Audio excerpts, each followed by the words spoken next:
Kolose pasal 1 ayat 24 sampai 29 kita akan membaca secara berbalas-balasan.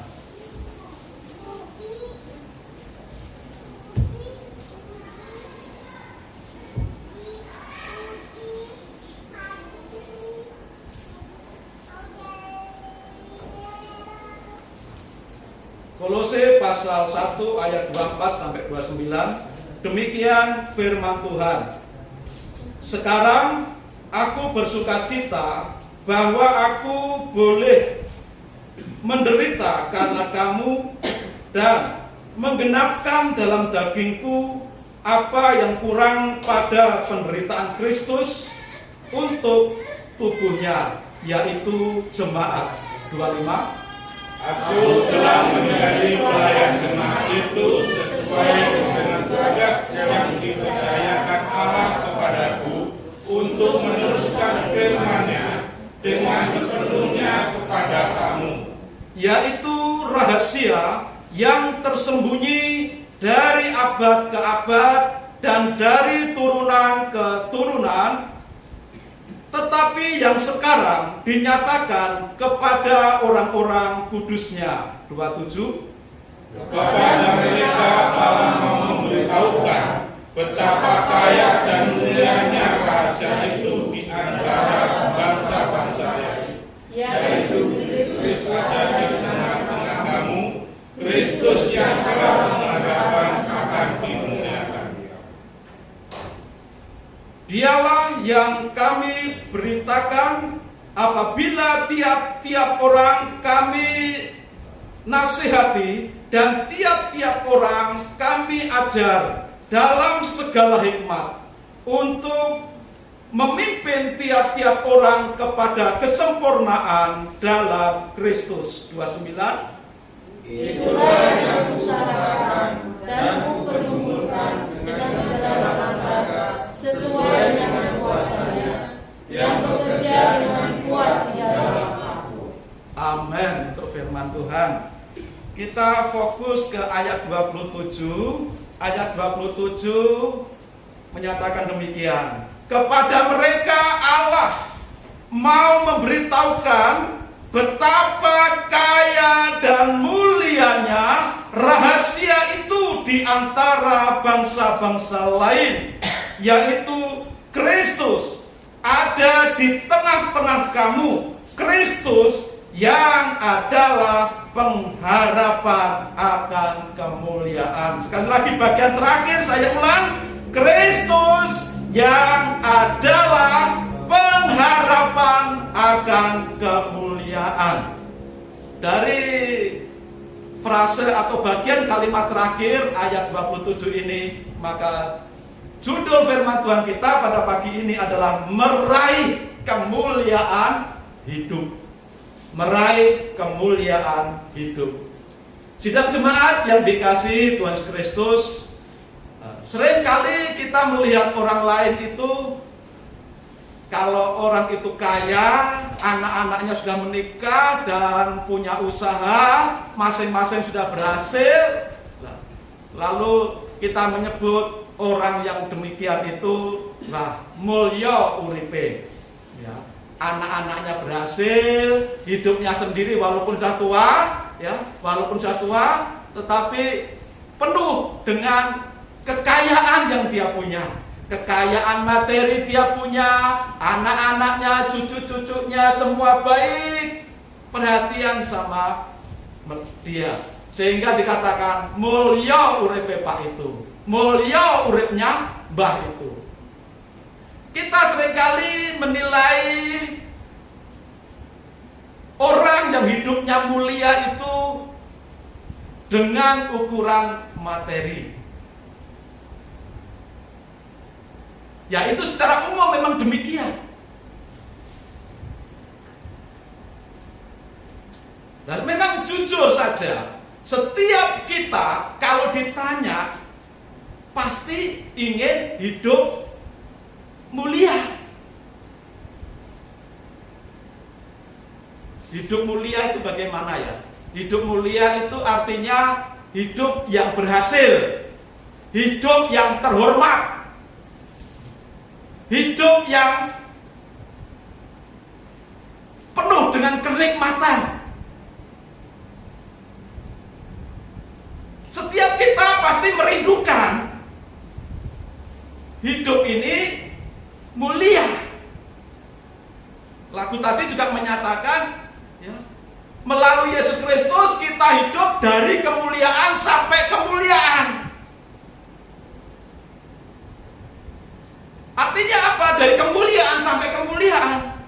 Di bumi ini hidup mulia, dan nanti kalaupun mati masuk surga. Ketika hidup di bumi ini serba kecukupan, serba enak, nanti setelah meninggal masuk surga, enak-enakan lagi di sana. Dan setiap kita pasti merindukan hal seperti itu. Kerinduan seperti itu tidak salah, tetapi seringkali secara umum orang itu mengukur kemuliaan hidup itu hanya berdasarkan hal-hal yang bersifat materi yang terpenuhi. Karena kaya, karena punya kedudukan tinggi, karena punya jabatan, karena disegani banyak orang. Tapi apakah benar demikian? Tidak. Kemuliaan, hidup mulia yang hanya didasarkan adanya materi yang cukup, harta yang melimpah, itu seringkali menjadi kemuliaan yang semu, kemuliaan yang palsu. Nanti kalau hartanya habis, dikatakan kasihan hidupnya, penuh dengan penderitaan. Mungkin orang lain, bukan hanya orang lain yang menilai, tetapi diri kita sendiri ketika kita, harta kita tidak seberapa, penghasilan kita pas-pasan. Seringkali kalau kita punya persepsi secara duniawi, cara pandang duniawi tentang kemuliaan, kita merasa, wah, hidupku ini tidak mulia. Tetapi itu adalah pendapat yang salah. Memang benar dan tidak salah bahwa setiap orang punya kerinduan hidup mulia di bumi dan di surga. Tapi kemuliaan hidup di bumi dan di surga itu bukan apa kata manusia, bukan apa kata orang. Nah, kita bisa belajar dari kehidupan Ayub. Ayub ketika hartanya melimpah, kekayaannya tidak ada yang menandingi pada zamannya. Anak-anaknya, ya, yang perempuan cantik-cantik, yang cowok-cowok ganteng-ganteng. Dia suka membantu orang lain sehingga dia sangat disegani dan dihormati.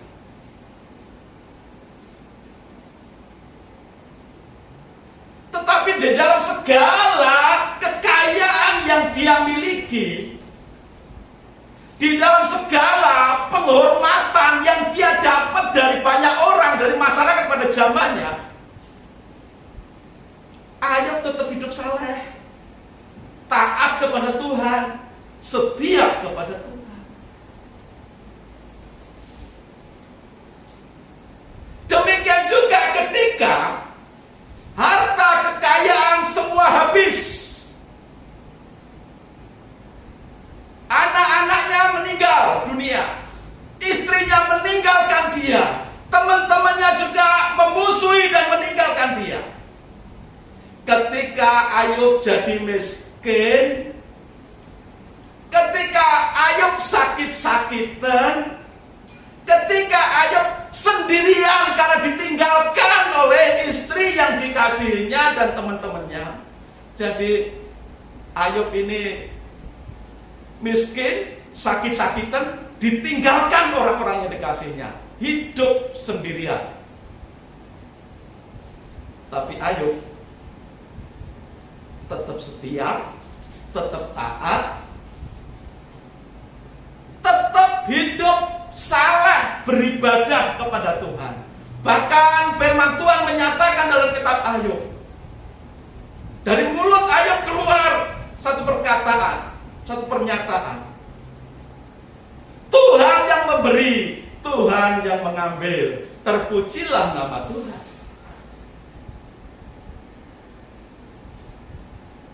Kehidupan yang penuh dengan kehormatan, kehidupan yang selalu bisa dinikmati oleh Ayub, tidak dipengaruhi oleh dia punya harta atau tidak punya harta.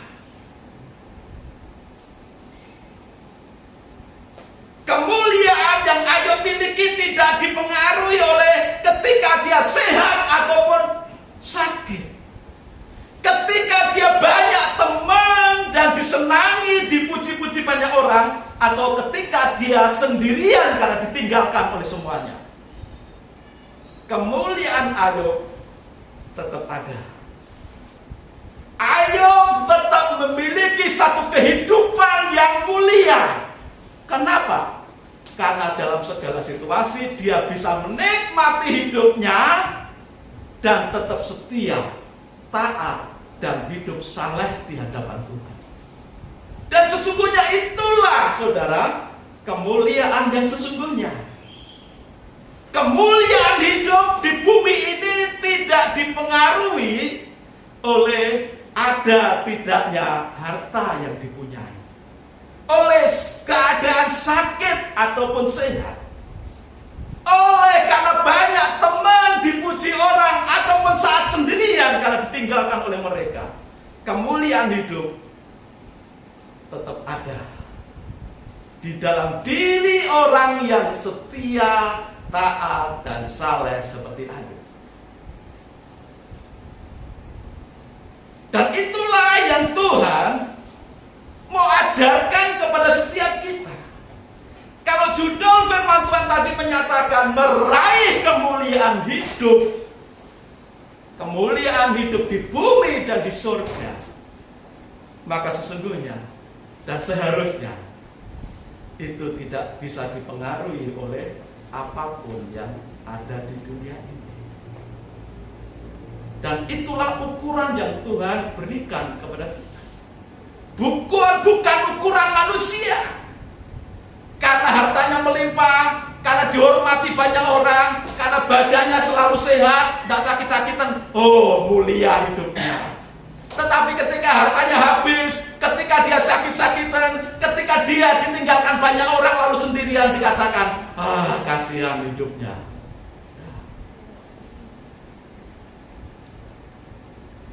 Hidup mulia itu harus sesuai dengan ukurannya Tuhan, cara pandang Tuhan tentang kehidupan yang penuh dengan kemuliaan. Lalu ada juga tentang pandangan bahwa hidup mulia di surga.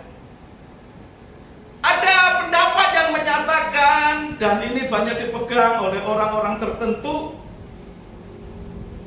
bahwa hidup di surga itu penuh dengan kemuliaan, saudara-saudara. Karena di sana nanti ada bidadari yang selalu melayani bagi bapak-bapak, bagi ibu-ibu dilayani oleh bidodoro. Kalau apakah seperti itu? Kemuliaan surga dinilai dengan satu kehidupan nafsu. Kemuliaan surga dinilai dengan kehidupan seksual yang terpuaskan setiap hari, setiap saat. Apakah seperti itu, saudara? Lalu apa bedanya dunia dengan surga kalau begitu?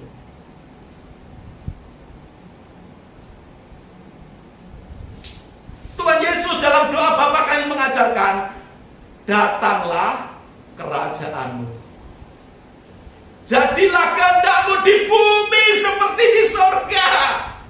Jadi di bumi yang sudah terkutuk ini, yang isinya melampiaskan nafsu, nafsu seks, nafsu terhadap hal-hal yang bersifat materi, itu harus dikuduskan di dalam doa Bapa kami. Datanglah kerajaanmu, jadilah kehendakmu di bumi ini seperti di sorga. Tuhan mau menguduskan bumi ini. Tuhan mau kembali memuliakan bumi ini dengan cara hidup surgawi. Bukan malah cara hidup duniawi dibawa ke surga. Kebalik itu, saudara.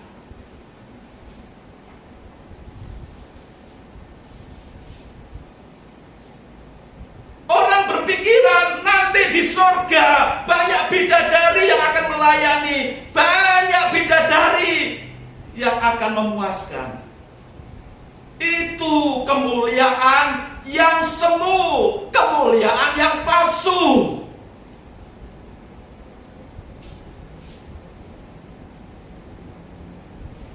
Kemuliaan di surga itu adalah bersama malaikat di surga, nyanyikan kidung pujian, bermazmur bagimu, muliakan namamu, Yesus, aku memujimu, tanganku ku angkat padamu, masuk dalam hadiratmu, rasakan kasihmu.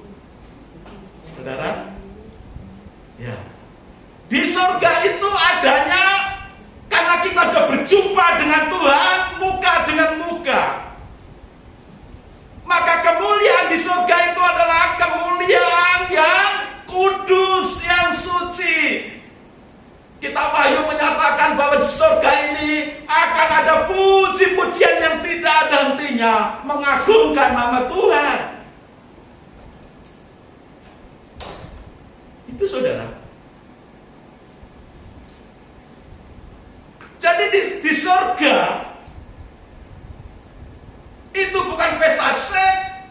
Kalau kemuliaan surga pesta seks, itu namanya kemuliaan surga yang palsu. Kemuliaan surga yang sesungguhnya adalah hidup kudus, menyembah, memuji Tuhan, menikmati hadirat Tuhan. Itu saudara.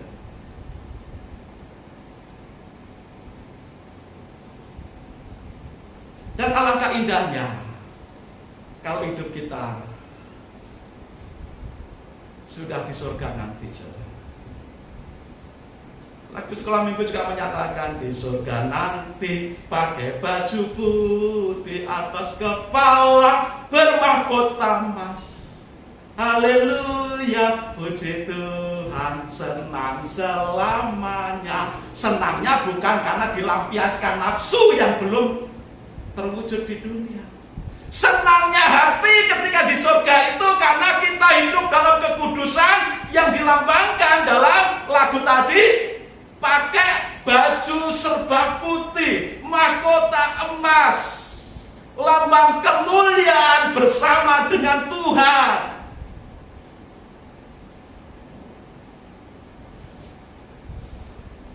Dan dalam ayat 27 tadi, saudara, menyatakan Yesus ada di tengah-tengahmu, Kristus yang adalah pengharapan akan kemuliaan.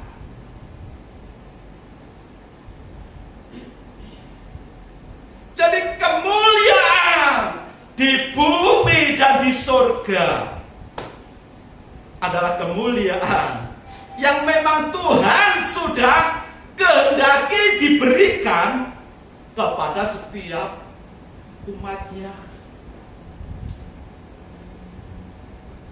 Bukan kemuliaan yang dipengaruhi oleh musim kehidupan.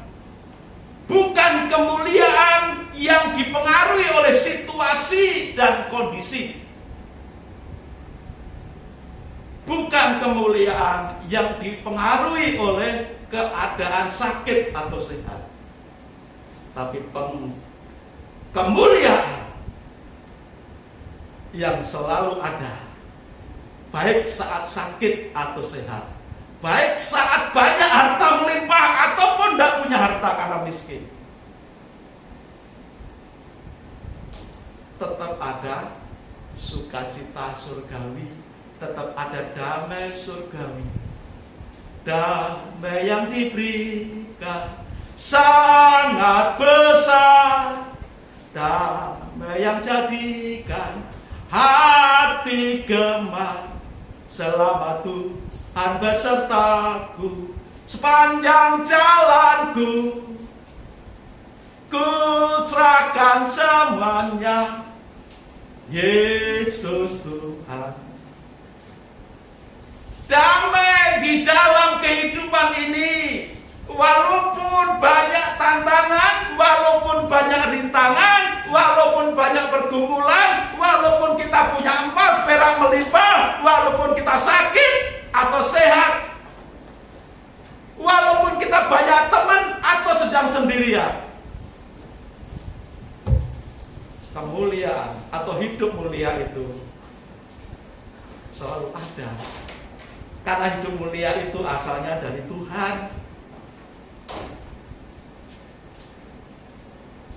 Saudara sekalian, kita sudah tahu bahwa hidup mulia di bumi dan di surga tidak boleh diukur dari cara pandang manusiawi. Tidak boleh diukur dengan cara pandang manusiawi. Tetapi hidup mulia harus sesuai dengan cara pandang Tuhan dan ukuran Tuhan sendiri. Jangan dibalik. Ingin hidup di surga, tetapi juga ingin menikmati nafsu dari dunia dibawa ke surga. Tidak boleh. Justru suasana surga harus hadir di muka bumi ini. Maka itulah pentingnya Yesus Tuhan kita itu mengajarkan apa? Doa Bapa kami.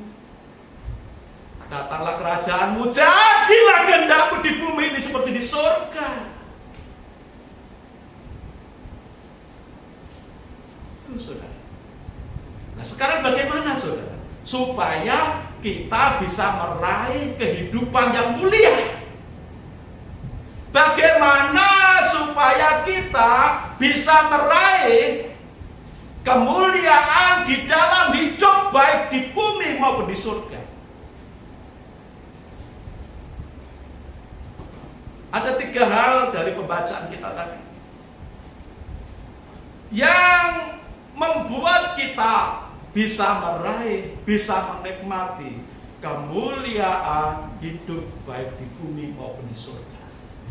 Yang pertama, di dalam ayat 27 tadi menyatakan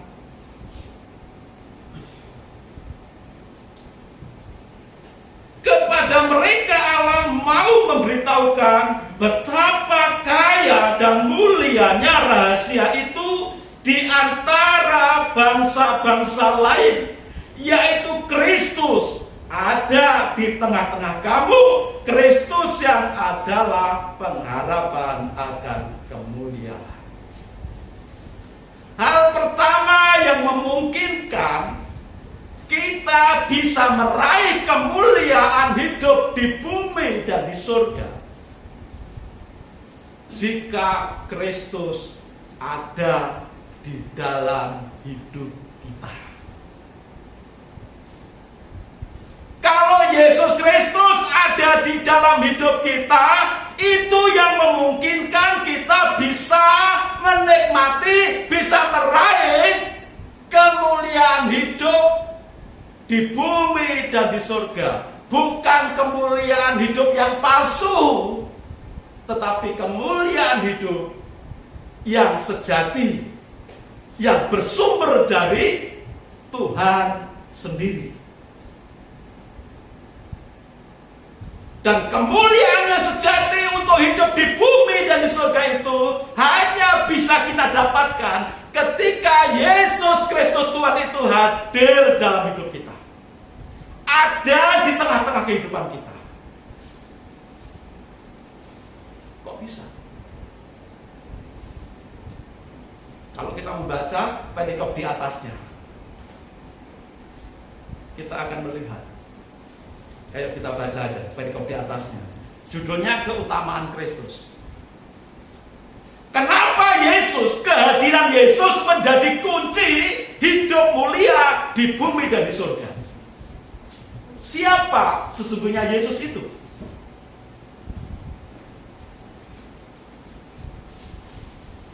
Mulai ayat 15, saya bacakan pelan-pelan.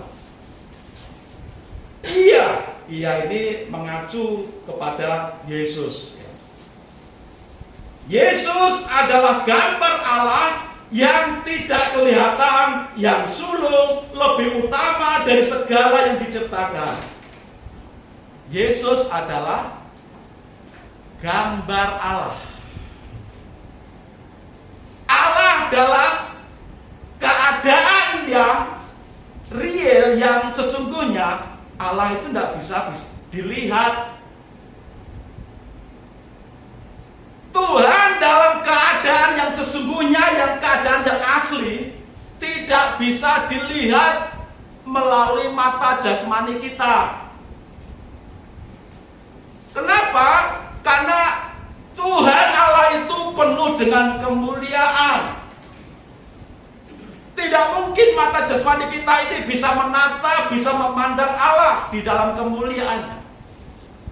Maka di sini dibutuhkan Allah datang ke dunia ini dalam wujud manusia supaya kehadirannya bisa dilihat oleh mata jasmani manusia pada zaman itu yang hidup saat Yesus datang ke dunia. Maka dikatakan di dalam ayat yang kita baca, di dalam ayat yang ke-15 itu dikatakan Yesus adalah gambar Allah yang tidak kelihatan.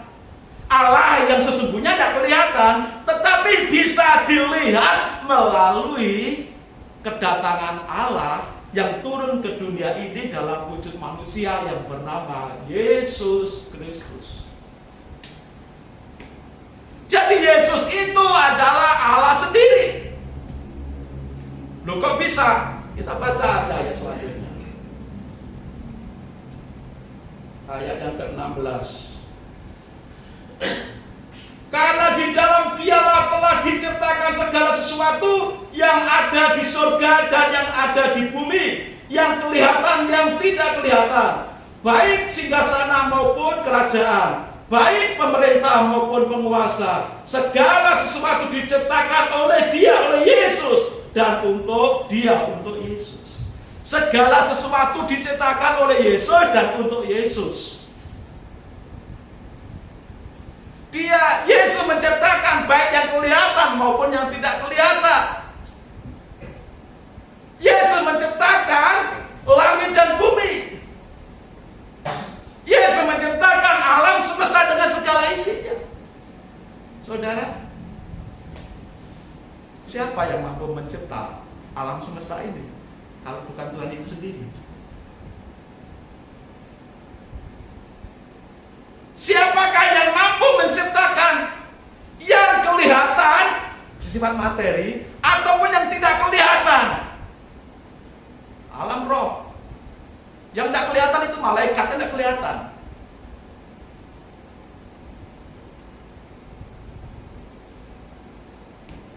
Baik yang kelihatan ataupun tidak kelihatan, siapa yang mencipta? Yesus. Diciptakan oleh Yesus, oleh Dia, untuk Dia. Tetapi sebagian malaikat itu yang sudah diciptakan itu memberontak, lalu dibuang, dan itulah jadilah setan, iblis.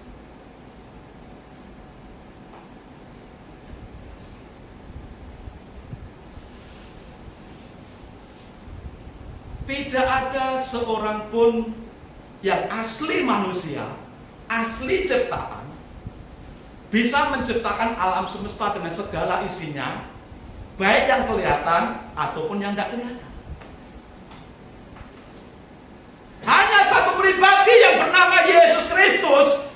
adalah gambar Allah yang tidak kelihatan. Yesus Kristus adalah Allah sendiri yang menyatakan diri kepada manusia supaya manusia bisa selamat.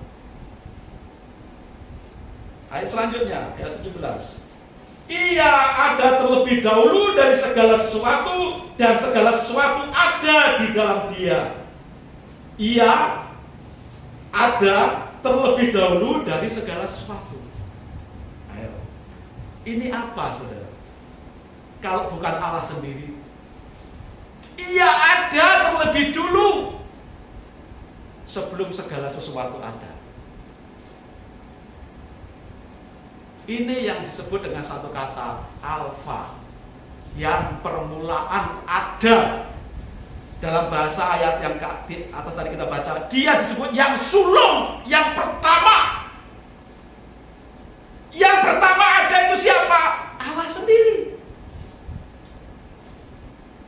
Dan ternyata itulah Yesus, Allah yang menyatakan diri dalam rupa manusia, yang bernama Yesus. Lalu selanjutnya,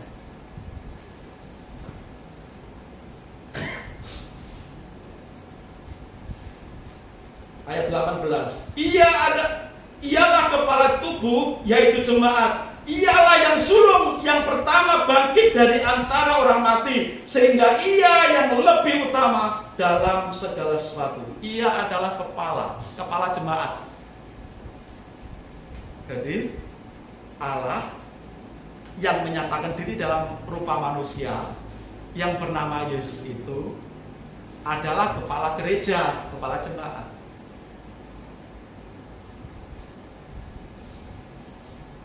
Firman Tuhan setahap demi setahap, dari ayat per ayat menjelaskan siapa sesungguhnya Yesus.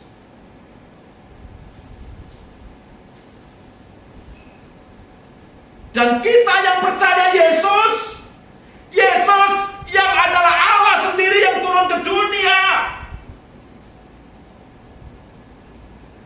Yesus rindu hadir di tengah-tengah kita, persekutuan orang percaya.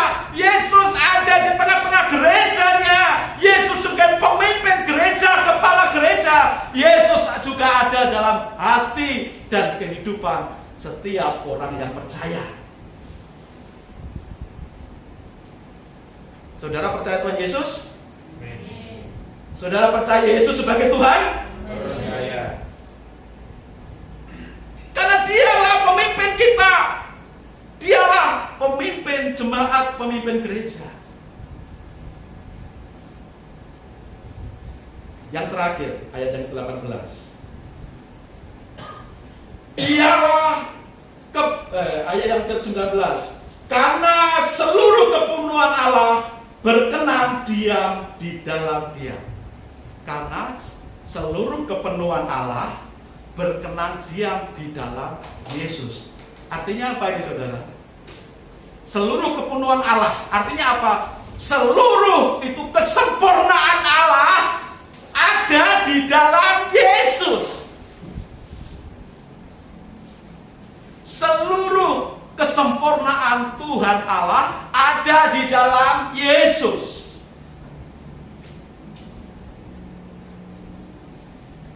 Kalau Allah itu sempurna, serba maha kuasa, kalau dikatakan maha kuasa, maha pemurah, Allah itu maha pengasih, Allah itu maha pencipta, dan semua maha-maha yang dimiliki oleh Allah itu ada di dalam Yesus.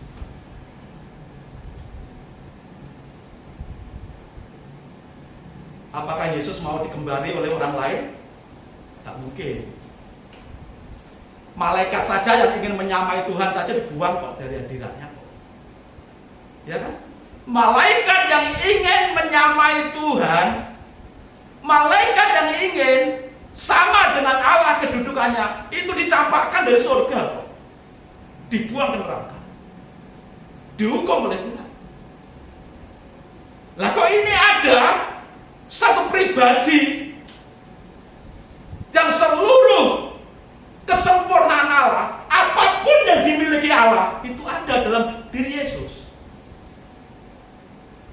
Tidak mungkin ada Allah kembar, tidak mungkin.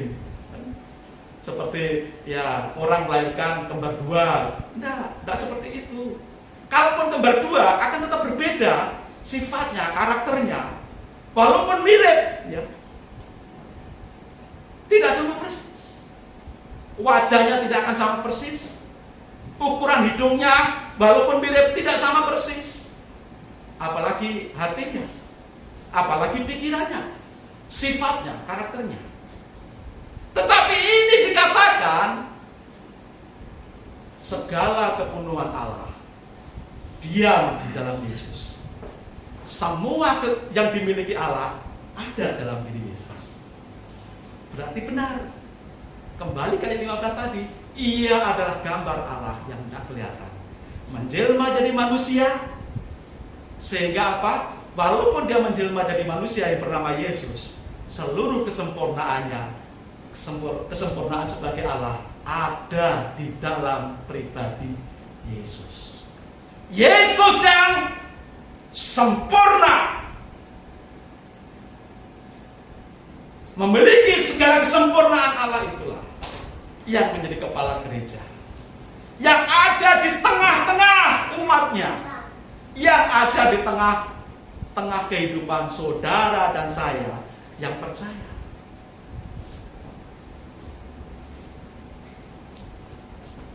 Maka kalau kita ingin memiliki kemuliaan hidup, hidup yang penuh kemuliaan di bumi dan di surga, tidak boleh tidak, harus percaya Yesus. Kalau kita ingin hidup, memiliki kemuliaan hidup yang sejati baik di bumi dan surga, tidak boleh tidak, harus punya Yesus, harus percaya Yesus. Kita baca dalam Roma 10 ayat 9 sampai 10. Roma 10 ayat 9 sampai 10. Sebab jika kamu mengaku dengan mulutmu bahwa Yesus adalah Tuhan dan percaya dalam hatimu bahwa Allah telah membangkitkan Dia dari antara orang mati, maka kamu akan diselamatkan. Karena dengan hati orang percaya dan dibenarkan, dan dengan mulut orang mengaku dan diselamatkan.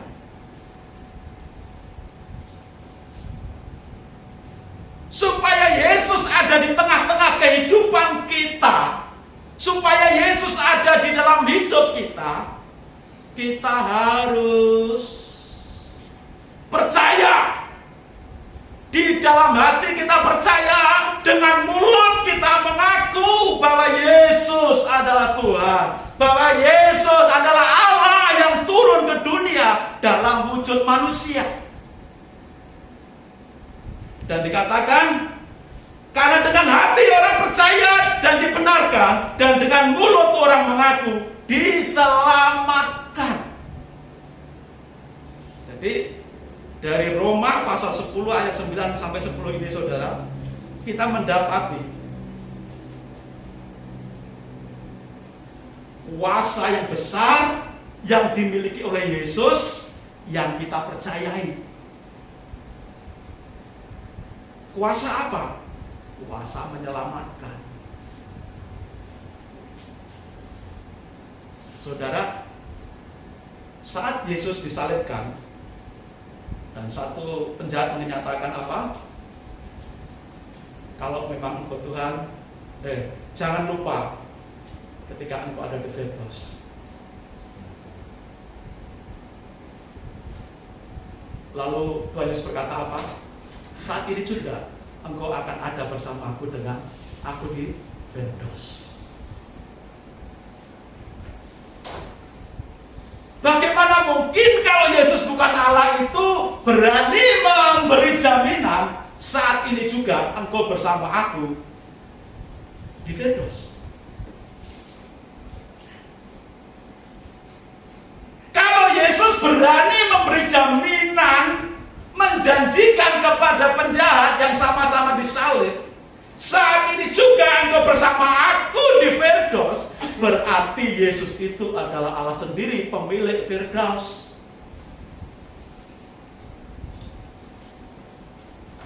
Kalau Yesus pemilik Firdaus, berarti Yesus juga pemilik surga. Yesus pemilik Firdaus, Yesus penguasa Firdaus, sehingga berkuasa memasukkan orang ke Firdaus atau menolak orang untuk masuk Firdaus. Yesus juga punya kuasa memasukkan orang di surga atau menolak orang masuk surga. Nah, siapa? Apakah malaikat punya kuasa sebesar itu? Apakah ciptaan bisa memiliki kuasa sebesar itu? Berkuasa memasukkan dan menolak orang masuk ke Firdaus? Berkuasa memasukkan dan menolak orang masuk ke surga? Enggak. Tidak ada kuasa yang sebesar itu. Malaikat pun tidak punya kuasa sebesar itu. Malaikat hanya tunduk taat kepada perintah Tuhan. Hei malaikat, masukkan, bawa dia ke surga. Hei malaikat, bawa dia ke neraka. Hei malaikat, jangan boleh dia masuk ke surga. Malaikat hanya taat kepada perintah Tuhan. Yesus langsung menyatakan kepada penjahat yang percaya kepadanya di atas kayu salib, saat ini juga engkau bersama aku di Firdaus. Berarti Tuhan Yesus itu benar-benar Allah yang sesungguhnya, Allah yang turun ke dalam dunia dalam wujud manusia. Itu sebabnya saudara, kalau saudara mati hari ini, siap?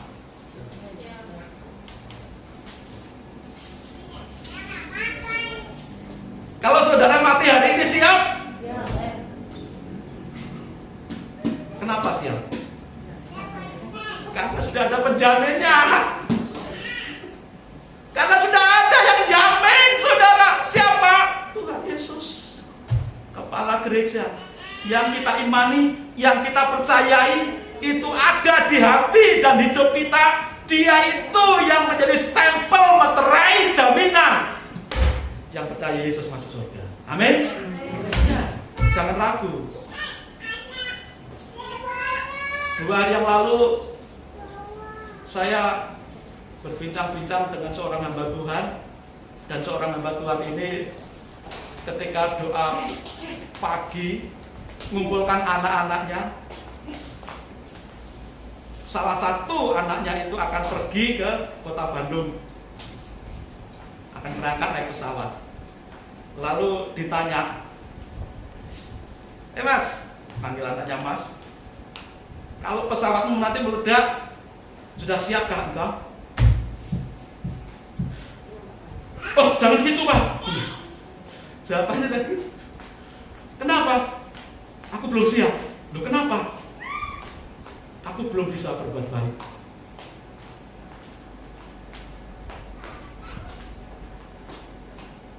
Satu anaknya lagi yang perempuan jawab, aku juga belum siap. Aku juga tidak yakin masuk surga atau neraka.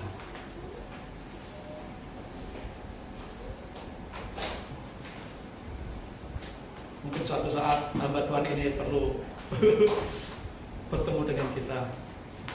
Gak nyangka kan?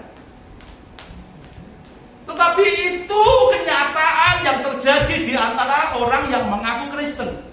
Tidak yakin dengan apa yang dipercayai. Tidak yakin kepada Tuhan Yesus bahwa Yesus pemilik surga, pemilik Firdaus. Sehingga masih meragukan ketika mati. Aku belum siap, aku belum siap. Firman Tuhan dalam kitab Roma tadi menyatakan apa, saudara? Kalau engkau percaya dalam hati, mengaku dengan mulut bahwa Yesus adalah Tuhan, kita diselamatkan. Diselamatkan dalam pengertian apa, saudara? Kalaupun kita hidup di dunia, kita hidup dimuliakan, mulia bersama Yesus. Kalaupun kita mati, masuk surga, mulia bersama Allah di surga. Maka supaya kita bisa meraih kemuliaan hidup di bumi dan di surga, pastikan dalam hidupmu ada Yesus. Nah, supaya hidupmu ada Yesus, percaya dalam hati, akui dengan mulutmu bahwa Yesus adalah Tuhan di dalam kehidupan sehari-hari. Selalu mengakui Tuhan. Kita masa menyatakan apa, saudara? Akuilah Tuhan dalam segala lakumu, maka engkau akan berhasil. Kalau kita mau mengakui Tuhan di dalam seluruh kehidupan kita, maka Tuhan akan memimpin menuntun di dalam hidup dari kemuliaan sampai kemuliaan. Kemuliaan di bumi sampai mulia di surga. Hal yang kedua, supaya kita bisa memperoleh kehidupan kemuliaan di bumi dan di surga. Di dalam ayat 28 kita tulis tadi, Dialah yang kami beritakan apabila tiap-tiap orang kami nasihati dan tiap-tiap orang kami ajari dalam segala hikmat untuk memimpin tiap-tiap orang kepada kesempurnaan dalam Kristus. Memimpin tiap-tiap orang kepada kesempurnaan dalam Kristus. Maksudnya apa? Maksudnya adalah kalau kita ingin atau merindukan meraih kemuliaan hidup di bumi sampai di surga, maka bukan hanya beriman, bukan hanya percaya, tapi percayanya kadang-kadang.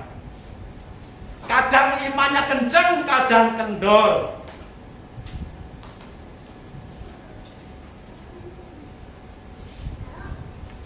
Melalui perikop ini, melalui ayat 28 ini, kalau kita ingin menikmati kemuliaan hidup di bumi dan di surga, harus bertumbuh di dalam iman, bertumbuh dalam kerohanian, bertumbuh dalam kehidupan menjadi semakin serupa dengan Yesus. Harus bertumbuh di dalam iman. Jadi imannya tidak mandek, tapi iman harus terus bertumbuh. Kerohanian kita semakin hari semakin dewasa, menjadi seperti Kristus Yesus. Itu saudara.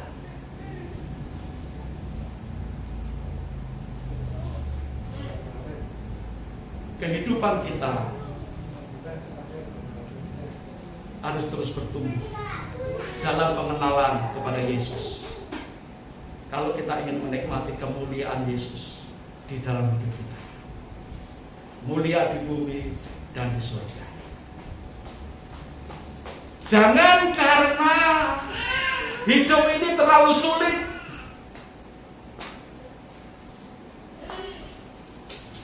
lalu kita tinggalkan Tuhan. Tetapi di sisi lain, karena hidup kita terlalu mudah, banyak harta, selalu sehat, dipuja-puja orang di sana sini, akhirnya melupakan Tuhan.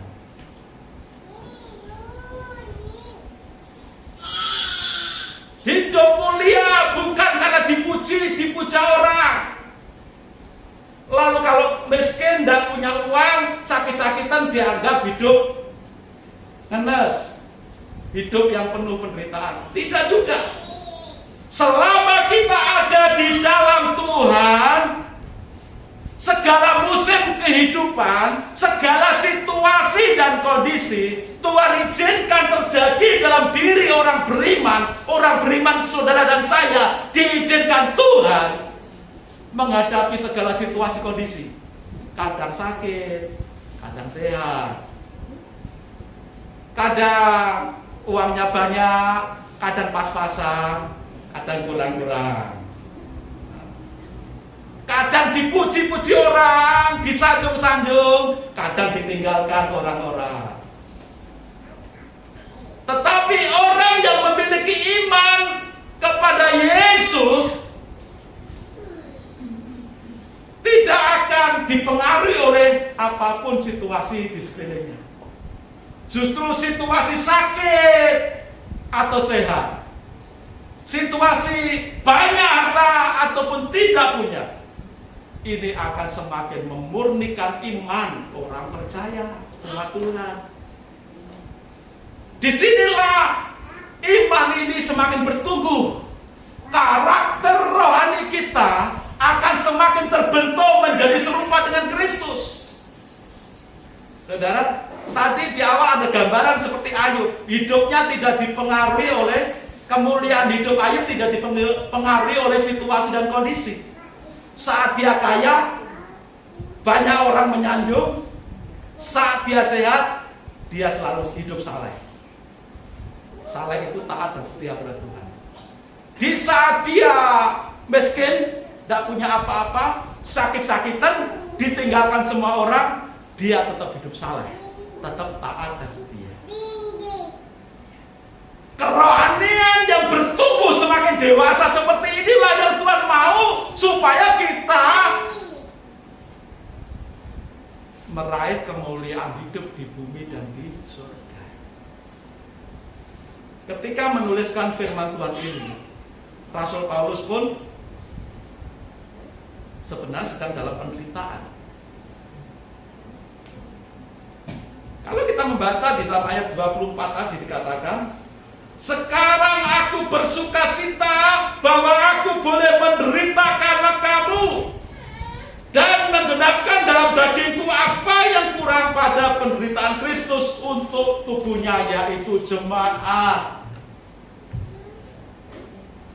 Saat menuliskan firman ini, keadaan Rasul Paulus Tuhan izinkan hidup di dalam penderitaan. Tapi penderitaan yang dia tanggung tidak membuat dia bersedih lalu tinggalkan Tuhan. Tapi ayat 24 dengan tegas mencatat dengan kata-katanya sendiri, aku bersuka cita. Inilah hidup mulia yang sesungguhnya. Di dalam berbagai kesulitan yang dihadapi, Rasul Paulus tetap bisa bersuka cita karena Tuhan. Hidup mulia tidak dipengaruhi oleh situasi dan kondisi. Hidup mulia itu tetap bersuka cita walaupun kondisi tidak punya uang ataupun punya uang, walaupun kondisi sakit ataupun sehat, walaupun banyak teman atau dijauhi teman, tetap ada sukacita saudara. Selama Yesus ada di dalam hidup, semua boleh tidak ada. Selama Yesus ada dalam hidup kita, tetap kita ada sukacita.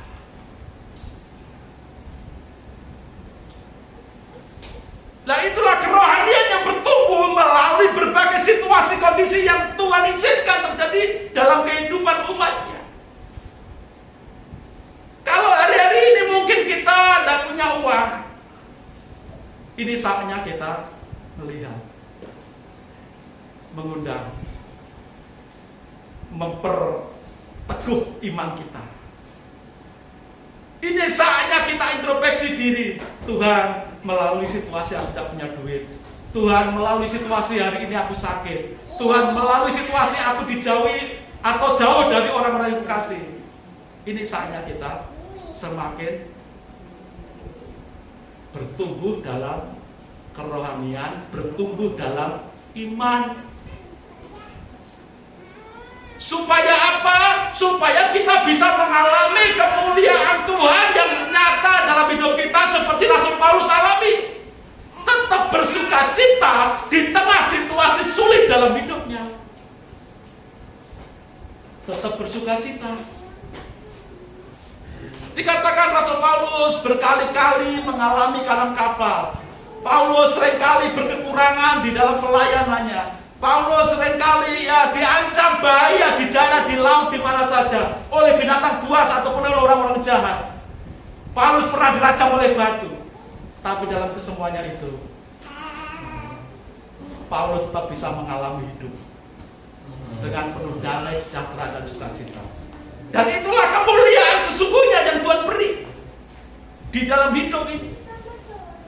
Walaupun tidak duit, walaupun banyak uang, walaupun sakit, walaupun sehat, tetap bisa damai dan sukacita dalam Tuhan. Bagi dunia itu mungkin orang gila, dibilang orang gila, oh gendeng nih, rada duit kok seneng. Tetapi asal punya Yesus, Yesus itu akan membuat hati ini sukacita, damai, sejahtera. Asal ada Yesus, hidup di bumi ini mulia. Jadi kemuliaan itu tidak diukur dengan adanya harta atau tidak. Tidak diukur dengan hal-hal materi, seksual dan sebagainya. Tapi hidup mulia itu ada enggak dalam hidupmu Tuhan Yesus. Tuhan Yesus yang adalah harapan akan kemuliaan. Tuhan Yesus yang adalah sumber kemuliaan. Jadi pastikan kita percaya di dalam hati, mengaku dengan mulut, melakukan firman-Nya dalam kehidupan sehari-hari. Maka kita akan kuat menghadapi apapun rintangan, tantangan dalam kehidupan ini. Ya. Yesus di dalam rumahku, senang-senanglah, senang-senanglah, senang-senanglah. Dan Yesus mereka mere. Kusi-kusi he, kusi-kusi he, kusi-kusi he. Saudara, kalau Yesus ada dalam hati kita, hidup kita, kalau Yesus ada dalam hidup kita, tetap ada sukacita, ada kemuliaan bersama dengan Tuhan.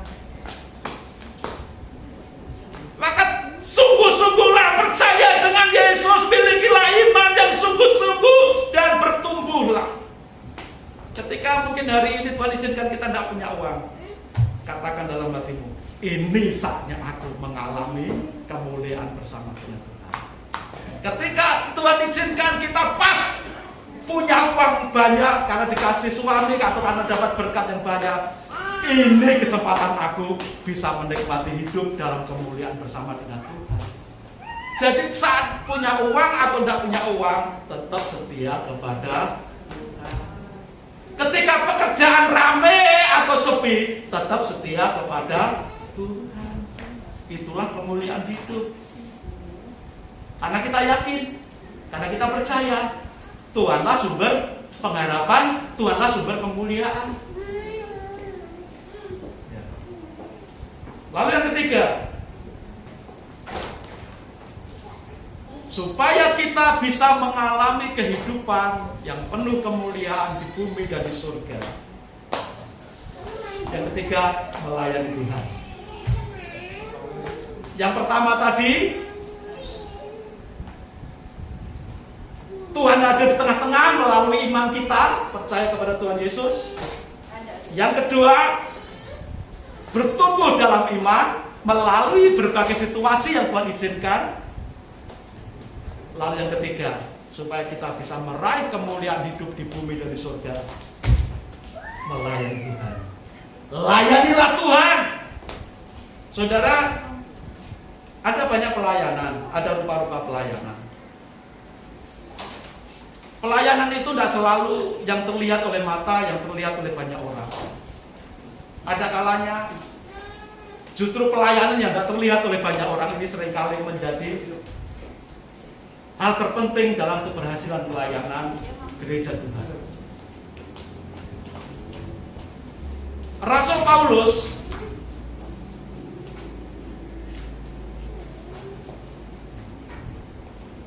ditopang oleh satu pasangan, satu keluarga yang dalam Alkitab kurang banyak disebut namanya, tapi setiap kali ada bimbingan pranikah selalu diajarkan. Setiap kali ada pengajaran tentang keluarga, nama keluarga ini selalu dibuat contoh. Dan nama keluarga ini, pasangan ini yang menyupport Rasul Paulus, yang menopang Rasul Paulus dari sisi pembiayaan. Bukan karena dia kaya, bukan karena keluarga kaya, tetapi karena keluarga atau pasangan ini satu profesi dengan Rasul Paulus. Dia bernama siapa, saudara? Aquila dan Priscilla. Aquila dan Priscilla ini adalah suami istri yang menyertai pelayanan Paulus. Sumber dana Rasul Paulus adalah dalam setiap pelayanan dan misinya melalui membuat kemah. Kalau sekarang ya tukang bangunan atau mungkin pemborong.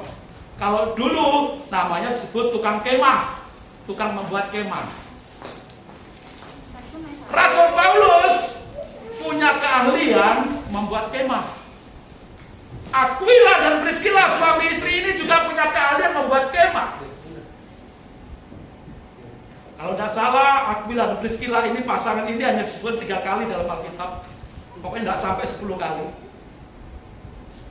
Tetapi namanya suami istri ini akan selalu menjadi perbincangan karena dia penopang utama dalam pendanaan pelayanan Rasul Paulus. Tidak kelihatan, tidak banyak disebutkan pelayanannya, tetapi dia menjadi penopang pelayanan Rasul Paulus.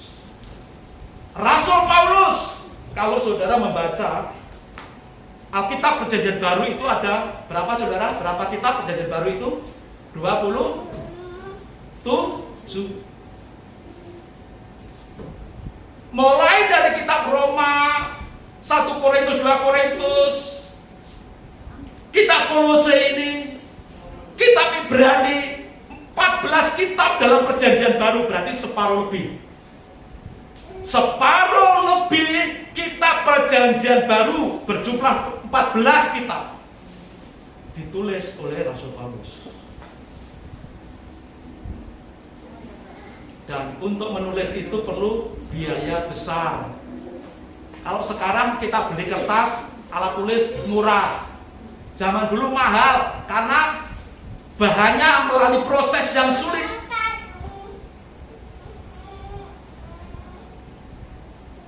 Mahal untuk menulis 14 kitab Perjanjian Baru.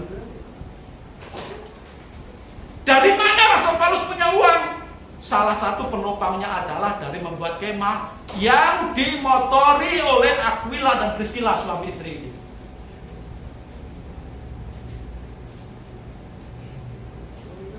Rasul Paulus tidak membuat proposal, tetapi mencukupkan diri, membiayai pelayanan dirinya melalui membuat kemah bersama Aquila dan Priscilla. Pelayanan Aquila dan Priscilla tidak nampak, tetapi menjadi motor penggerak keberhasilan pelayanan Rasul Paulus. Selama misi keliling Rasul Paulus, sampai 3 kali misi keliling antar negara, antar bangsa, bahkan antar benua. Salah satunya biayanya ditopang oleh membuat kemah yang dibuat oleh Aquila dan Priscilla. Saudara, pelayanan tidak nampak, tidak kelihatan oleh banyak orang, tetapi sangat-sangat membantu kelancaran pelayanan Rasul Paulus, baik saat menulis kitab 14 kitab Perjanjian Baru maupun saat pelajaran keliling. Ada juga Dr. Lukas yang melayani di bidang apa saudara? Kesehatan, mendampingi Rasul Paulus. Saat bersama Rasul Paulus, beliau ini Dr. Lukas tidak banyak muncul namanya, tetapi kehadiran Lukas dalam setiap pelayanan Rasul Paulus sangat-sangat dibutuhkan untuk menjaga stamina, menjaga kesehatan tim penginjilan pelayanan Rasul Paulus. Dan ada banyak nama lagi yang tidak banyak disebutkan dalam perjalanan Rasul Paulus, tapi memiliki peranan penting untuk keberhasilan Paulus melayani, baik saat mencatat firman Tuhan ataupun saat berjalan keliling melakukan misi penginjilannya. Ada ada banyak pelayanan, saudara. Pelayanan yang tidak kelihatan, jangan dianggap remeh. Tapi itu justru menopang pekerjaan Tuhan Rasul Paulus dan banyak nabi lain yang ditopang oleh pelayanan hamba-hamba Tuhan yang tidak terlihat itu. Kalau di gereja ada tim pendoa, tidak kelihatan kan tim doa. Masa tim doa akan berdiri sama pengkhotbahnya, di sampingnya pengkhotbah, di sini ada pendoa, di sini ada pendoa, di sini pendoa, di sini khotbah, di sini gremeng dewe, kan ganggu malah ya. Keberhasilan seorang pembicara, pengkhotbah, penginjil juga ditopang oleh pendoa yang tidak kelihatan. Tidak kelihatan pelayanannya di muka umum, tapi berhasil tidak ada pelayanan hamba Tuhan ditopang oleh tim pendoa ini.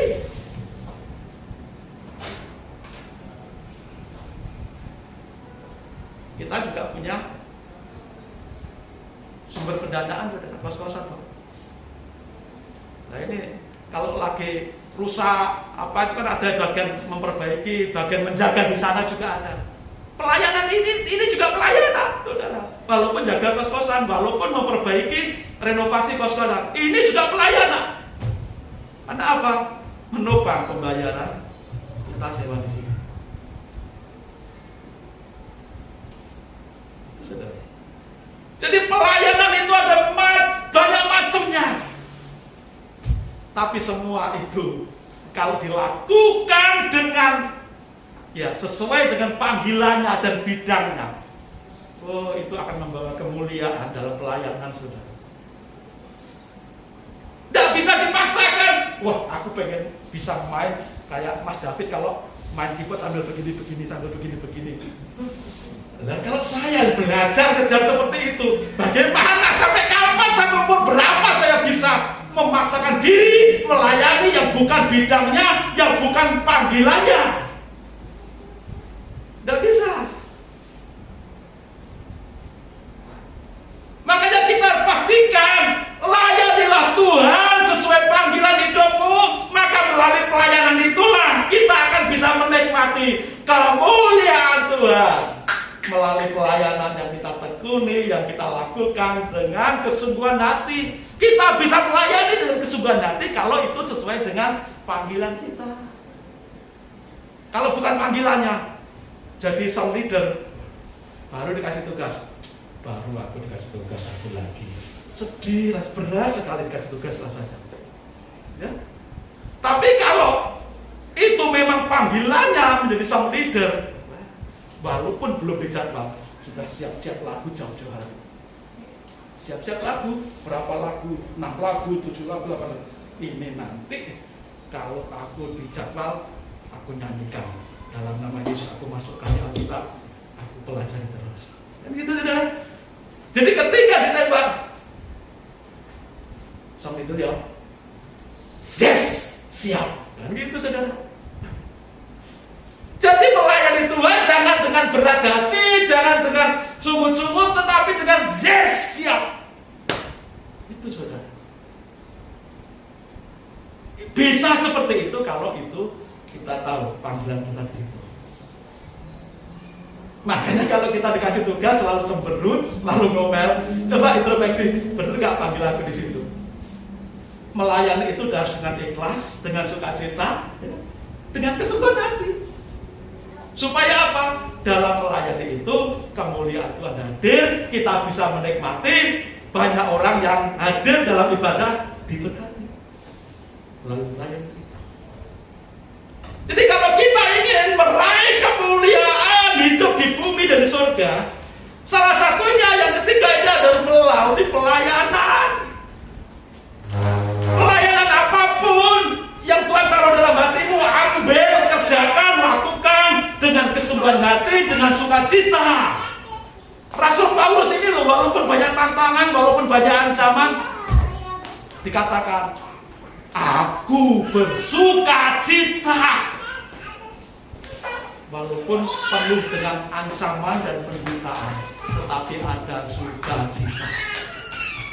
Saudara sekalian yang dikasihi Tuhan Yesus Kristus, ayo kita melayani Tuhan. supaya kita bisa mengalami kemuliaan Tuhan. Dari kemuliaan di bumi ini sampai kemuliaan di surga kita bisa menikmatinya. Kemuliaan itu hanya mungkin kita alami ketika Yesus ada dalam hidup kita, ketika kita bertumbuh di dalam iman, ketika kita melayani Tuhan. Tuhan Yesus kita muliakan.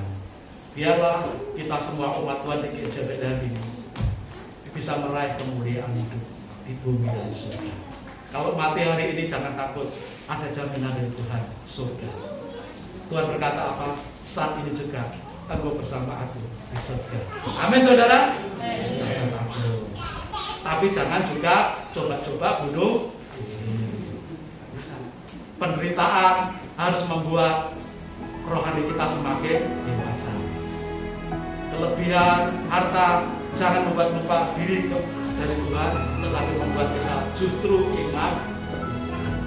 Tuhan Yesus memberkati kita semuanya. Mari kita